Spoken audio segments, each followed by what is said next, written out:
All right, good morning, Acting Chair Volendroff, Member Garrett, staff and guests. The lobbies are open and the recording has begun. Great, thank you, Dustin. Good morning, everybody. Welcome to the Washington State Liquor and Cannabis Board meeting for Wednesday, May 22nd, 2024. We have a full agenda, particularly from our cannabis-related rulemaking team.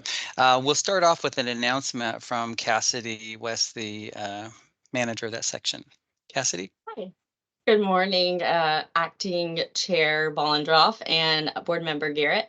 I just wanted to provide an update that the social equity draft rules that we will be discussing tonight at our engagement are posted on the website. And so that engagement is tonight from 5:30 to 7:30 at Highline Community College in Seattle. We also have a virtual option. So folks can find the details on our website with the draft rules, and the agenda is posted as well. And that's it. Thank you, Cassidy. That was much better from you than had I made that announcement. So thank you for that. Thank you. All right, we'll move right into our first action item, which is a presentation from Denise Laflume, Policy and Rules Coordinator. Denise? Good morning. Good morning. Oh, you're there in person. Yes, I am. Good morning, board members Garrett and Volendroff. This morning, I'm going to make a recommendation to deny a petition for rulemaking that was received on March 24th, 2024 from a concerned producer and processor who wishes to stay anonymous. The petition requests the board to initiate rulemaking to consider adopting rules to ban single-use cannabis vape devices containing lithium-ion batteries that are designed to be disposed of after use. The petitioner lists concerns about the release of harmful chemicals and heavy metals into the soil and groundwater due to the large amount of these vape devices that are being discarded, given the lack of legal disposal methods currently. The petitioner requests to remain anonymous, as they say, out of safety for the petitioner, fear of backlash, and being blacklisted by retailers in retaliation. Lithium-ion batteries are used in many products, including electric vehicles, computers, and e-cigarettes. Lithium-ion batteries can catch fire if damaged or defective, so care is recommended when handling and disposing of them. Disposable vape devices are not generally designed for the easy removal of just the battery component for recycling. Household hazardous waste facilities in Washington do not currently accept cannabis vape devices. And per question during yesterday's caucus, many of the components of these devices are indeed imported, including from China. RCW 6950-342 grants the board broad statutory authority to establish rules related to product quality standards, packaging, and labeling requirements to promote public health and safety. This includes, but is not limited to, the authority to adopt rules related to methods of producing, processing, and packaging cannabis, usable cannabis, cannabis concentrates, and cannabis-infused products. In 2020, the board was provided expanded authority under RCW 6950-342 from the passage of House Bill 2826 in response to the State Board of Health's emergency actions to prohibit products containing vitamin E acetate that was found and used in nicotine and cannabis concentrates. This provides the board authority to prohibit any type of device used in conjunction with cannabis vapor products, and it also includes the use of additives, solvents, ingredients, or compounds in the production and processing of cannabis products when the board determines, following consultation with the Department of Health or any other authority the board deems appropriate, that the device, additive, solvent, ingredient, or compound may pose a risk to public health or youth access. LCB's authority differs for vape devices containing nicotine, which are more prevalent than the cannabis vape devices. Under RCW 7345-160, the LCB has authority to suspend the license of a retailer or delivery sale licensee if an analyzed nicotine vapor product contains an ingredient substance or solution present in quantities injurious to human health or posing a significant risk to public health, as determined by the Secretary of Health or local health jurisdiction. However, the board doesn't have authority to impose a total ban on the sale or use of nicotine vapor products. We consulted with the Departments of Health and Ecology to get their input about the use and disposal of these products, and the information they provided is included as appendices in the petition response. Department of Health comments include the following: that disposable products are commonly used by youth due to their inconspicuous design. There is a history of youth transitioning to other products that are available when a product is removed from the market. And they gave the example of when fruit flavored Juul pods were removed and the shift to other Juul flavors available in other disposable products with fruit flavors. The complicated nature of the regulation of different vape products makes it difficult to help people dispose of these in a safe way. And Department of Health is currently working with partners, including the Department of Ecology, to address proper vapor disposal options. Department of Ecology provided helpful background on disposal regulations, including that they do not have authority to limit or ban the use of lithium-ion batteries in products, that single-use vapes, both nicotine and TH products, are an ongoing regulatory challenge for them. Depending on the condition of the vape and other factors, the vape device could be classified as dangerous waste, requiring disposal compliant with the dangerous waste regulations. Ecology discourages and communicates that the disposal of these batteries in household waste and garbage due to the fire risk from the battery.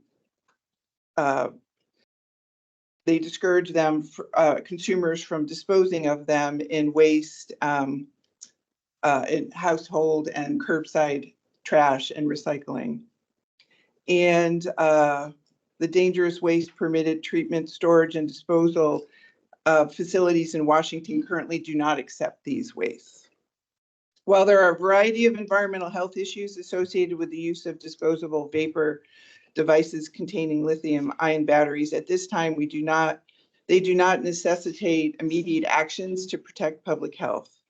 Based on the information provided here, the Director's Office recommends that the board deny the petition for rulemaking to ban disposable cannabis vape devices containing lithium-ion batteries. Thank you, and I'm happy to answer any questions you might have. Thank you, Denise. Ollie, any questions? No questions. Okay, great. I'm then looking for a motion to deny the request to ban the use of disposable single-use cannabis vapor devices containing lithium batteries. I move that we deny the motion. Thank you, and I second that. All right, thank you very much, Denise. Okay, we're moving right along to Daniel Jacobs, who's going to do a review on request related to ESOP programs. Daniel. Thank you, and good morning, Acting Chair Volendroff, Member Garrett. This morning, I'm going to make a recommendation to accept a petition of rulemaking received March 26, 2024, from the Washington Cannabis Association regarding the use of employee stock ownership plans, or ESOPs, based on my explanation to follow. To clarify, accepting a petition for rulemaking does not necessarily mean that we are going to make the requested rule change or any rule change at all, but we are required by statute to respond to this petition submitted in accordance with the Administrative Procedure Act. Before proceeding further, I'd also like to give a disclaimer similar to what I said yesterday, due to the complicated tax implications of ESOPs. While I myself am a licensed attorney, nothing that I'm about to say should be construed or interpreted as legal advice for particular individuals in a particular situation. Anyone who has any questions about their business structure and the tax implications thereof should contact an attorney. Additionally, I also want to make a quick clarifying comment about some of the wording that I'm using. So while ESOPs, the S in ESOP is for stock, I use both the term stock and share interchangeably. However, really what we're talking about here are shares as opposed to stocks. The distinction being that stocks you can, increase your share of or sell or trade, on an app or via a stock broker, whereas that's not really what we're talking about here. These are shares. While similar to stocks, they don't have the same sort of flexibility. The petition requests amendment of WAC 314-55035, which is the board's true party of interest or TPI rule for cannabis licensees. This rule identifies various business and entity structures, such as limited liability corporations, partnerships, sole proprietorships, and others, and identifies who or what entities or persons need to be vetted for satisfying Washington residency requirements. While there's a comparable similar rule for alcohol licensees found at WAC 314-07035, the rules differ in detail. During the 2023 legislative session, the legislature passed Substitute Senate Bill 5096, known as the Expanding Employee Ownership Act, and this defines an ESOP by referencing federal statutes and regulations on the topic. The legislation included statements indicating that, from a general policy perspective, the legislature intends to support employee ownership structures for businesses in Washington. In its most basic form, an ESOP is a stock or share bonus contribution plan that serves as a de facto retirement plan for employees while also providing tax benefits for businesses. And these tax benefits can be especially helpful for cannabis businesses in particular. How it works is that a business will create a trust and uses money, typically from a loan, to buy shares of itself and place those shares in the trust. As the loan used to fund the trust is paid down annually, and more shares are added to the trust. Additionally, employees get fractional shares or fractional interest in the trust, and that the employee interest in the trust tends to grow the longer that they're with the company. So their sort of piece of the pie expands the longer they're with the company. And then also their pie, continuing with the pie metaphor, gets more shares added on top of it. The idea being that the more seniority, like I said, that you acquire, the bigger your share gets and the more shares you have. Then when an employee leaves, either through retirement or voluntary departure, whatever it is, they cash in their part of the trust. And so they sell their shares back to the company at what's then the market value for the shares. Ideally, a company's, share value expands over time as the company becomes more profitable. And in this way, the employee gets a greater return when they leave the company. And then the company, in turn, takes those shares and puts them back into the trust.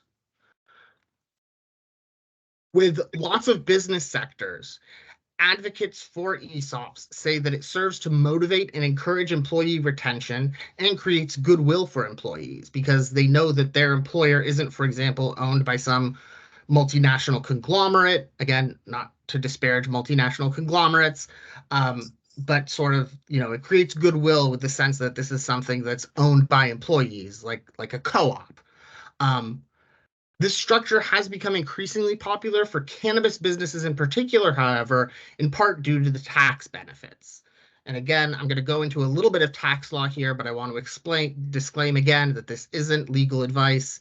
This is just explanation for purposes of research. Anyone who has specific questions should contact an attorney. So federal tax law prohibits cannabis businesses from making any deductions from federal taxes under what's known as Section 280E. This comes from, the origin of this comes from the days of, drug cartels and saying you can't take tax deductions. And it words it in terms of the Controlled Substance Act. As we all know, because cannabis is currently a Schedule I substance, the 280E says that any business that is involved in trafficking or doing anything involving a Schedule I substance can't deduct anything from their taxes. While there's no state income tax in Washington, there's still federal income tax. And unlike the vast majority of Washington businesses, Washington cannabis licensees cannot deduct any business costs from their federal income tax return. But, and so here's where the ESOP structure comes into play. A company that's converted its structure to being entirely owned in an ESOP trust, meaning that all the shares of the company are in the ESOP trust, and it's formulated as an S corporation for pass-through tax purposes, it's exempt from federal income tax on a business level. And so what this does, and sort of, you know, as most folks that file taxes know, how tax deductions work is that you start off owing an amount of tax, and then through deductions, you whittle the amount you owe down until ideally the government ends up owing you, and then that's how you get a tax return. But when a cannabis business is an ESOP, it doesn't owe any taxes to begin with. It doesn't owe any federal income tax, I should clarify. There are other taxes, but for federal income tax, it doesn't owe anything. So the fact that it can't deduct any business expenses from it doesn't really matter because there's no underlying federal income tax liability that anything can get deducted from. So again, to clarify, it's not that an ESOP gets to deduct business expenses that other cannabis businesses don't. It's that there's no need for it to deduct any expenses. In December 2023, a large cannabis business on the East Coast, Theory Wellness, got a lot of press attention because it had converted to an ESOP structure. And so that there's, you know, if you Google cannabis and ESOP, you'll get a lot of sort of news stories about that. Again, like I said, not meant as legal advice. If you have any questions, contact a lawyer. I'll also state that while several licensees have approached LCB staff at multiple levels over the past several years, a formal proposed ESOP structure has not been submitted to the LCB for approval through licensing. The conversations with LCB staff at levels have sort of raised concerns about approval of such a structure, but it hasn't actually been formally submitted and sort of requested to go through the licensing process. And this is sort of where the concerns come in, is regarding the true party of interest vetting. In order to qualify as an ESOP on a federal tax level, and this is through the trust documents, the employees have to have a certain degree of control over the trust. And by virtue, if the company's shares are all in the trust, they have control over the business. Now, it's kind of I don't want to say a legal fiction, but it sort of is considered by some to be a legal fiction. This is similar to how a lot of sort of employee trust programs are done. There's a similar setup for federal ERISA health plans for large employers. Just getting into health insurance for a second here. But the degree to which the employees have control over the trust has raised concerns for the true party of interest process that the employees, by participating in the ESOP, may trigger true party of interest vetting, which would mean, for example, that every employee of a cannabis licensee would have to satisfy Washington residency requirements. This would, in addition to sort of making the TPI vetting process much more cumbersome, it would raise concerns for cannabis licensees that might be near the border with some of our other states. You know, in the counties that border some of our neighbor states, they might not be able to have employees that are on the other side of that border. So this is where the petition comes in, because the petitioner is requesting to amend the TPI rule to state that an ESOP, that an employee doesn't need to be vetted for true party of interest, go through the true party of interest vetting process solely by virtue of participating in an ESOP. There was some other suggested rule language about who in the ESOP does need to be vetted, but the underlying sort of idea, because based on the initial examination, it looked like every employee would need to be vetted for the TPI process. And so the rule petition is requesting to sort of specify who does and who doesn't. Now, getting into concerns raised, both enforcement and education and licensing divisions have expressed concerns about any eventual rule changes for a lot of the TPI reasons I've already discussed. However, as mentioned yesterday, the director's office thinks that the best way to flush out these concerns and have a discussion about them in an open and thorough process is to approve the petition and have formal rulemaking engaged, which, like I mentioned at the beginning, doesn't mean that we necessarily are going to end up changing the rule.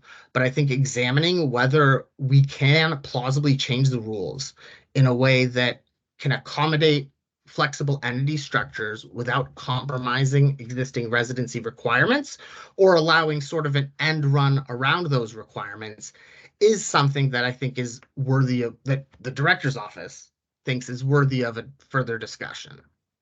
The licensing divisions expressed concern about ensuring that an ESOP does not control, for example, more than 5 licensees, which is prohibited by statute. And additionally, they've expressed concerns about how the TPI analysis will be done. And like I had sort of gone into, the resources that it would require to do TPI vetting if every employee needs to be vetted. Additionally, there's concerns about how to request or how to analyze complex trust structure, because as I've just mentioned, it is rather complex and there are multiple levels and layers and steps. Mm-hmm. Additionally, LCB staff are great at many things, but complex financial entity analysis isn't necessarily our forte. We do it for financial audits and the finance division does it for tax purposes, but in terms of understanding sort of what, controlling entities, that isn't something that our staff is the most familiar with. Enforcement has raised similar concerns, as well as stating that the trust structure could be used to conceal owners that otherwise wouldn't meet vetting and TPI requirements. From enforcement's perspective, any changes to the TPI rule in cannabis should be done to make it more similar to the alcohol rule. Assuming this petition gets accepted, there will need to be a lot of coordination with the Department of Revenue because they're the ones who, per the bill that I earlier mentioned, have the statutory definition of an ESOP. There are other state agencies as well that are involved, or could be involved, such as Department of Financial Institutions and Department of Commerce. We've already reached out and had discussions with the Department of Revenue about rulemaking that they're considering engaging in on ESOPs more broadly. And it's possible that we would need to wait to file a 101 on this until they're done with their rulemaking, just to make sure that we don't end up running afoul of something that they end up saying, because their definition of an ESOP also involves state taxes. There's also been some updates since yesterday's presentation at caucus. I've received stakeholder feedback, both in support and in opposition of accepting the petition.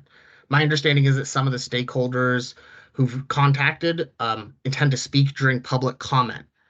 So while the petitioner and a retailer with multiple locations both expressed their support for accepting the petition, other stakeholders expressed concerns about the potential impact it could have on social equity. Those social equity concerns were framed in a similar way to licensing and enforcement and education's concerns about allowing non-residents or other entities or individuals to have controlling interest in cannabis licensees. And from those folks' perspectives, this sort of runs against the grain of a lot of our social equity goals. Also, just again, one last time I'll say it, I said it at the beginning and in the middle, nothing that I've said here is meant as legal advice. Anyone who has questions about their particular tax or employee structure situation should contact an attorney, and I don't mean me. Based on what I've said, the director's office is recommending approval of the petition to consider amending WAC 314-55035 to address ESOPs and the true party of interest requirements. I know that was a lot, and so I'm going to I can answer any questions. Thank you, Mr. Jacobs. That was very complex, and thank you so much for the in-depth analysis and recommendations. I would like to entertain a motion that we accept the petition to review the potential employee stock option programs. This is Sally. I move that we approve the petition.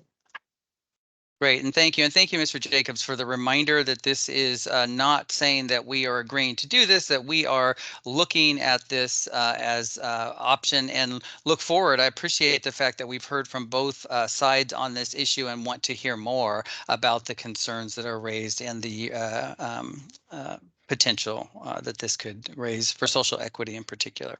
So thank you. Thank you. Oh, and I second that, sorry. Yes, Yes, I know. and Jill, before we move on, I want to go back to the first motion because I think I stated deny the motion and I should have said deny the petition on the Oh, very thank you. first one. Okay, So I thank want you to for that. clarify that I was moving that we deny the petition. Great, thank you, and I appreciate that, and I second that. Okay, moving right along, we're going to move to action item C, and we're going to hear from Jeff Kendall, Policy and Rules Coordinator. So Jeff, go ahead. Hey, thank you. Good morning, Acting Chair Vollendroff and Board Member Garrett. Today, I am requesting your approval to file a CR 101 notice of proposed rulemaking to begin implementation of SB 5376 regarding the sales of cannabis waste. This bill permits licensed cannabis producers and licensed cannabis processors to sell cannabis waste to people who are not cannabis licensees under certain conditions. And these conditions are if the cannabis waste is not designated as hazardous and the producer or processor licensee notifies the board and the Washington State Department of Agriculture before the sale takes place, and if the licensee makes all sales available to the public on an equal and non-discriminatory basis. This bill also creates a definition of cannabis waste as solid waste generated during cannabis production or processing that has a THC concentration of 0.3% or less. Cannabis waste, as defined here in the bill, does not include hemp or industrial hemp, which is already defined in RCW 15-140-020.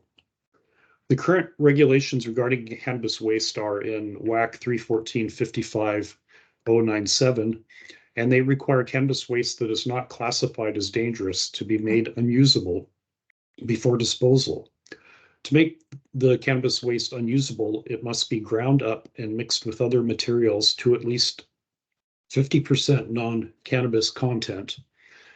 Compostable waste can be mixed with food waste, yard waste, or vegetable oils, while non-compostable waste can be combined with paper, cardboard, plastic, soil, or other approved materials. If approved today, the CR 101 for cannabis waste will be filed today, March 22nd, 2024, and a public comment period will be open until July 6th, 2024 on the CR 101. We plan to file the CR 102 with proposed language on July 17th, 2024, and to hold the public hearing on August 28th.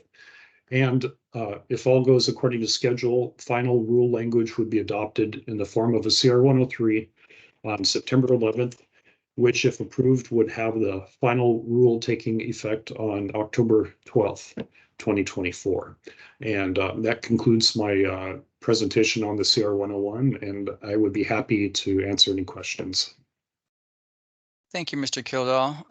Okay, seeing no questions, I'm looking for a motion to approve the CR 101 for Senate Bill 5376 regarding sale of cannabis waste. I move that we approve. And I second that. Thank you. Thank you.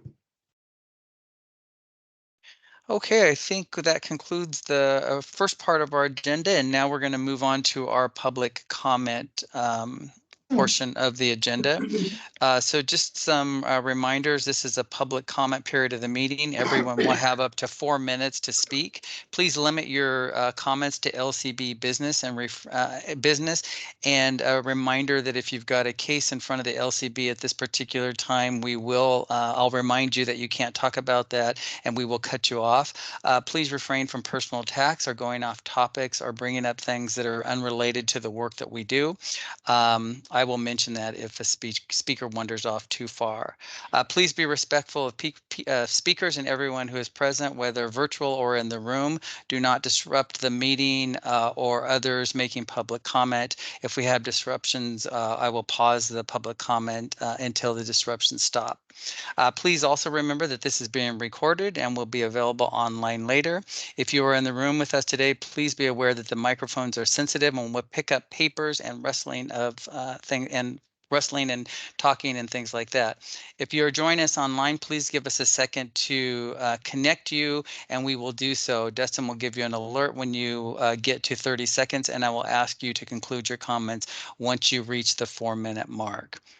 We will begin our general comment with those who have registered to speak virtually, and so I'll turn it over to Dustin to let me know who the first person is up.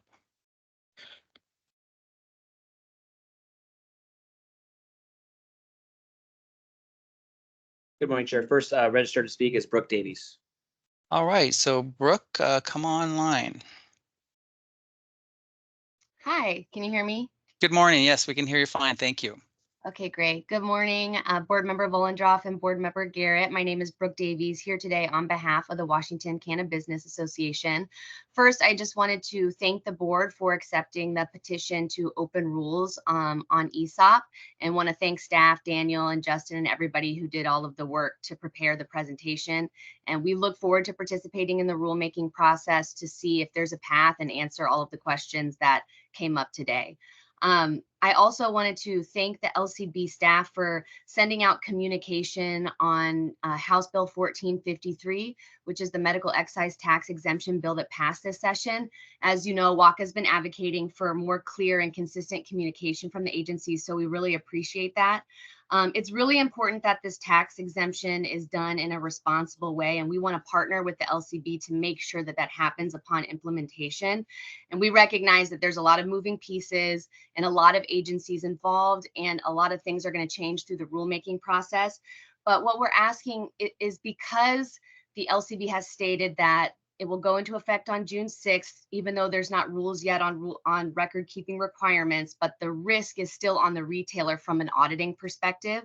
We really are asking for more clear guidance from the agency from that auditing perspective on what the record keeping requirements are for retailers for this interim time, knowing that maybe it will change, but for this period right now where there are not rules, if there could be guidance sent out just in case of an audit, let's say 2 or 3 years down the road, and there was a transaction that took place on like June 7th, June 8th, before those rules were in place, we want to have some sort of guidance just to make sure that we can be as compliant as possible. So thank you so much for your consideration.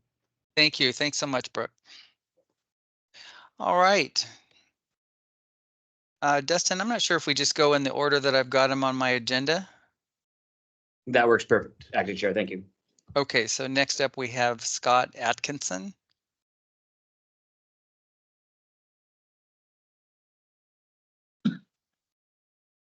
Scott, are you there? I just connected them. You should be ready to go. Great, thank you. Good morning, Scott. Good morning. Can you hear me okay? Yes, we can hear you great. Thank Yeah, you. Go ahead. okay, well, fantastic. I want to thank Mr. Jacobs, who I think did a fantastic job of presenting what is a very complex situation with ESOPs. I've over the past year been studying ESOPs, and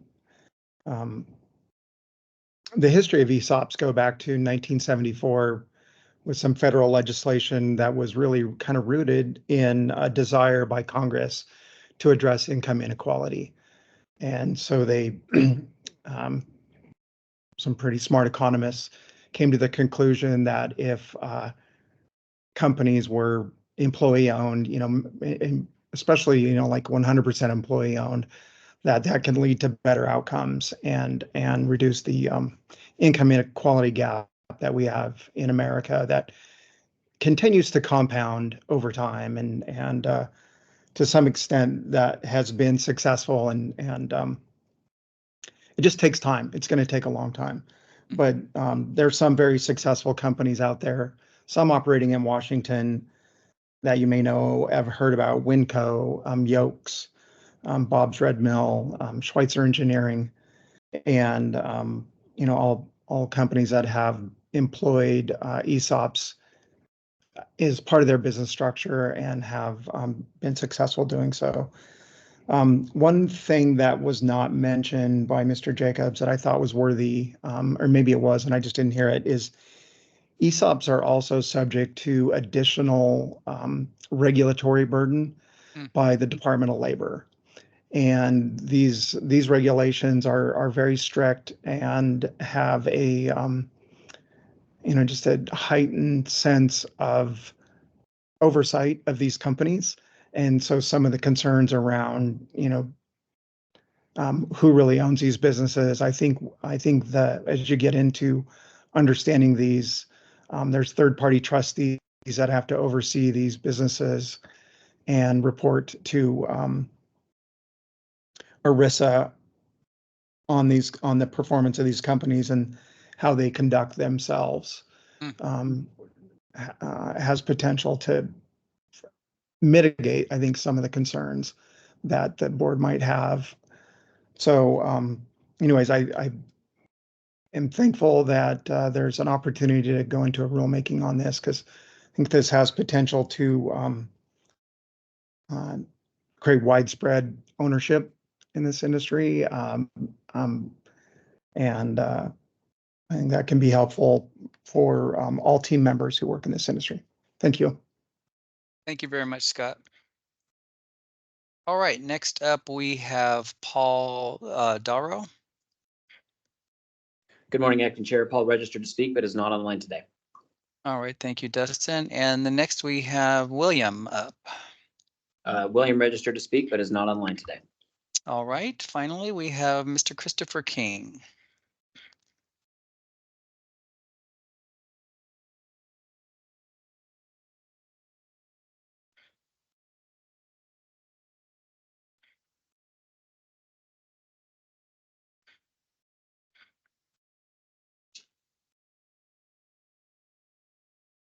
Christopher, you have your controls. You should be ready to go.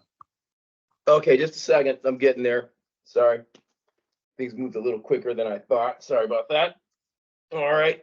I'll be right there for you. Busy day, folks. Sorry about that.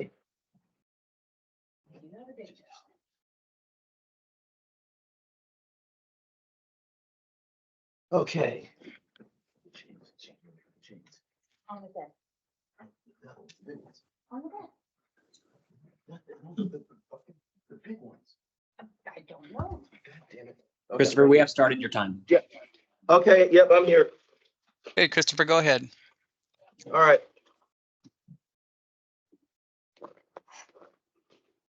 Well, terrific, guys. I'm coming at you like Isaac Hayes, like the slaves that we all are when we're black, dealing in this little plantation you've got there, okay? So a couple of things first.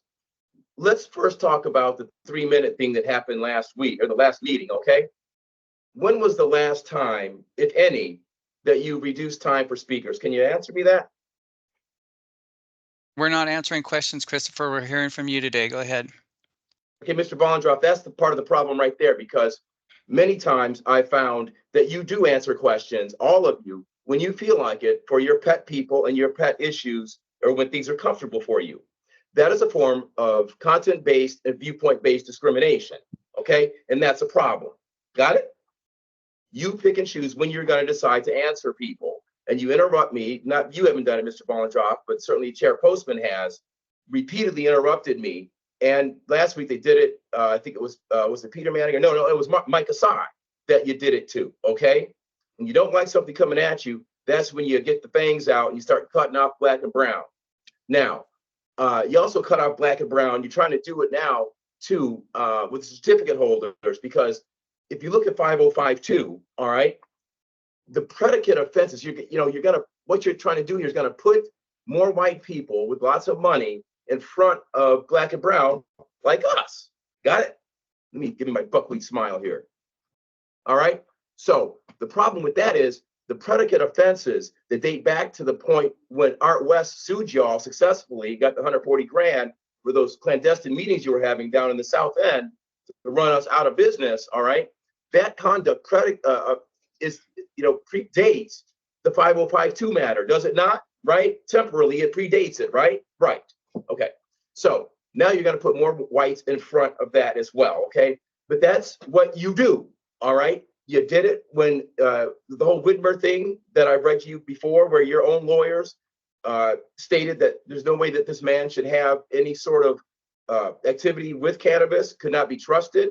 We had the millions of dollars in judgments, all right, against him and his company. And yet he ends up getting all these stores and all these licenses, okay? So the bottom line is you will do whatever it takes. Oh, I don't know why my mic was disabled. It's back on now. But you will do whatever it takes to enslave us. And it's an empirical fact. You can't really deny it. It's not up for discussion. It's what you do.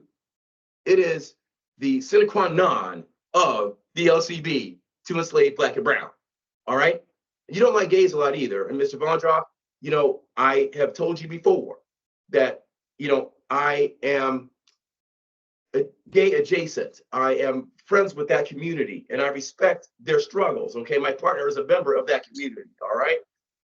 But you can't measure. Christopher, you have 30 seconds. You cannot compare the quantum of harm that they have received versus the quantum of harm that we have received. And we had people say that in the last meeting as well. All right. So there we are. We're still stuck on stupid and we're all enslaved. Okay. Now my mind is not enslaved at all. And no matter what you try to do, it never will be. And I'm just telling you the facts. And that's what it's about. Y'all have a good day. I'm going to get off these chains, go ride a motorcycle. Because Black Thank you, men Mr. can do that. King. Right. Time, Okay. Christopher. Yeah, can I do that? Thank you, Mr. King. All right, we're going to move to our in-person folks next.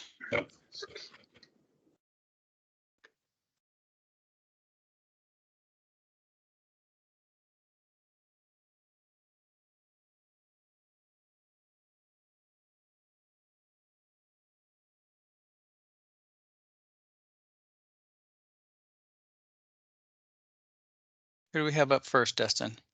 First up to speak is Paul Bryce. All right, Paul, come on up.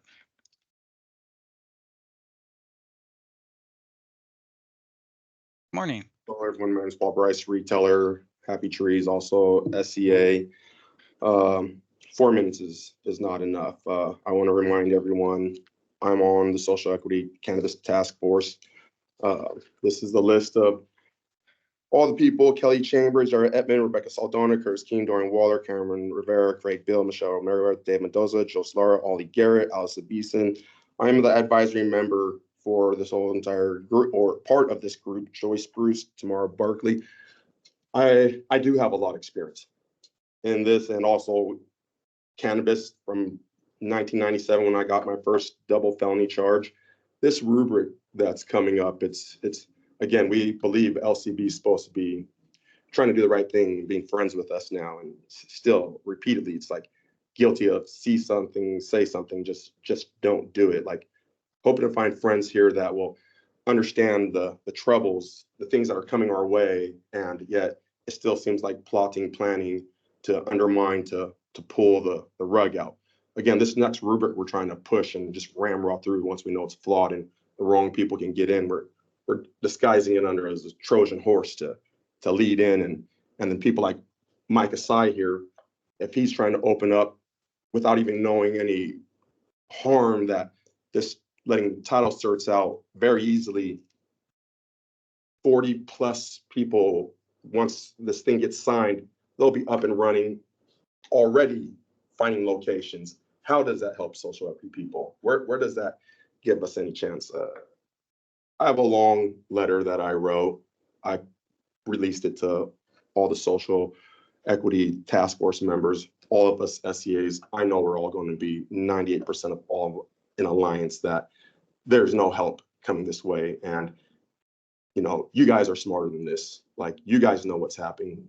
You guys know whether or not something's going to help or hurt us, whether or not it's going to benefit us all. And again, like, to sit back and just close the eyes and we know nothing and we're just pioneers and we just made the mistake and we let this all happen and we cannot reverse everything that we just did is just crap. See y'all tonight. Thank you, Paul. Okay, next up we have Peter Manning.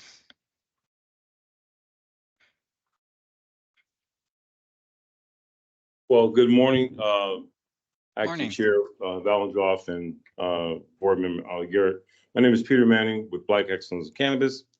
The president. I've been at this for a while. Thinking about when I first embarked on this. This is before Ali Garrett became a board member. I knew that we were going to have a problem with Black and brown inclusion. I just knew it. And I knew it because I grew weed 2011, 2012. I had a lot of white, well-to-do dispensary owners that were telling me basically that the way it was going, that they were going to dominate the market. I brought that to the attention of even Ali Garrett before she became a board member. And I brought it to the board. At that time, it was Jane Rushford, Hauge, and someone else. Or it wasn't Hauge, it was someone else. So I've been here a while.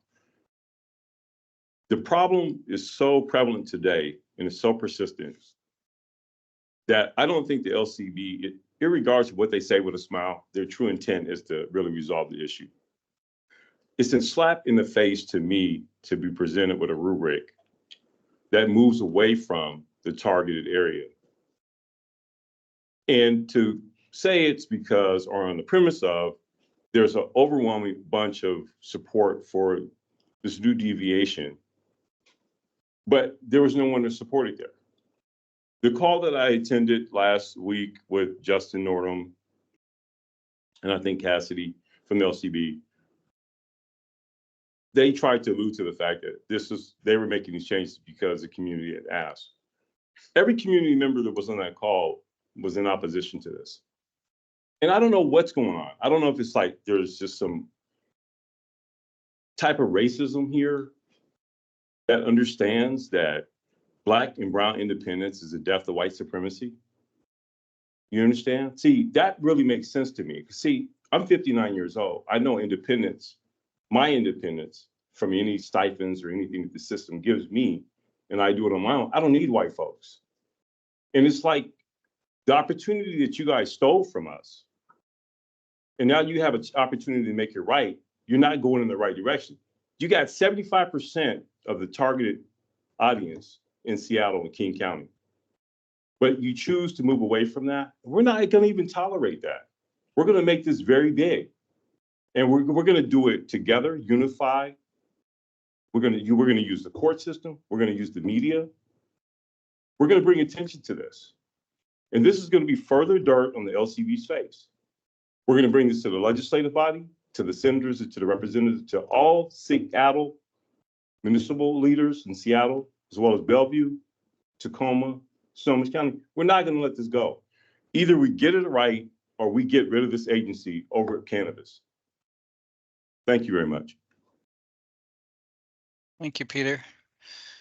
Okay, and last we have Mike Asai. Mike, come on up.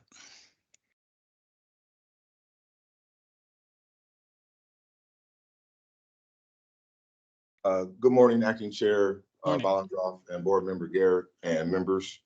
My name is Mike Asai with Emerald City Collective. I am also Vice President of Black Excellence in Cannabis. The petition in regards to the employee stock ownership, we at Black Excellence in Cannabis in the community, we're against this. This is a backdoor for out-of-state ownership. The board needs to look at what the reasoning is behind it. Why now? It's not genuine whatsoever. And we don't believe it's genuine, especially coming from the petitioner. Yes, we've said the program is a failure, but not all aspects of the program, of the social equity program, have been a failure. The rubric wasn't perfect, but the rubric was moving in the right direction. The proposed rubric is moving in the wrong direction. Throughout the rules of the social equity program, we at Black Excellence in Cannabis and community, there's really no pushback in regards to the verbiage, because a lot of it is from law. But as stated before, or stated this morning, certificate holders, you know, this was kind of a hijacking on social equity to throw certificate holders in there. As we've analyzed this over the years now, and thinking about it, certificate holders should not be part of social equity. If certificate holders are allowed on this next go around, it's going to dilute social equity. And so we are speaking against certificate holders that should not be. And those who were pushing for it were actually getting paid by certificate holders to push for them to be in social equity. We have to keep the focus on cannabis convictions. That's law, that's the legislative intent. Legislators or senators or representatives, they are not happy to hear about the proposed change to include all drugs. It needs to stay with cannabis convictions. Cannabis is legal. Cannabis is possibly getting rescheduled to from Schedule 1 to Schedule 3. Not cocaine, not meth, not heroin, not fentanyl. We got to keep it cannabis. The pioneers who built this industry built it to where that the state said, you know what, let's legalize it. There was a structure. And let me say this, anybody to say that the market was illicit, you're flat out wrong, because it was not illicit. If it was illicit, I would have never gotten a letter like many others, and a lot didn't. I wouldn't have got the letter I got from the Department of Revenue. Because if I was selling cocaine, they would have shut me down. If I was selling heroin, they would have shut me down. I was providing medical cannabis, and they recognized that. And they said, look, you got to pay sales tax on that. So let's keep that in mind, that the pioneers that this agency cut out. And I don't know, I only got a minute left, but in Senate Bill 5052 in 2015, it says in here, the LCB, in essence, I'm gonna just sum it up. After January 1st, 2017, they're to look at the medical market and to expand and to then reissue more licenses. But instead of doing that, what the LCB did in 2017, it's hard to sleep at night to know what I discovered this past December. Mike, you have 30 seconds. You cut out the merit-based language so we couldn't come back, the ones that didn't get across the finish line. And then you increased the ownership, who were all white, from 3 to 5. We can't just sit here and just say, oh, there was an oversight. No, this was done intentionally. That was an agency-led bill, 5131, to say marijuana various changes. And it was done by Senator Ann Rivers, who was also the senator on Senate Bill 5052. Prioritize pioneers. Let's get the points up. Let's make this right as we move forward. Mike, that's your time. Thank you, Mike. All right, I think that concludes public testimony. I want to thank everybody for coming and testifying today. We are a better agency as a result of people coming and sharing their opinions, so we appreciate that. Any final comments? All right, I think that concludes this meeting of the Washington State Liquor and Cannabis Board. Thank you very much.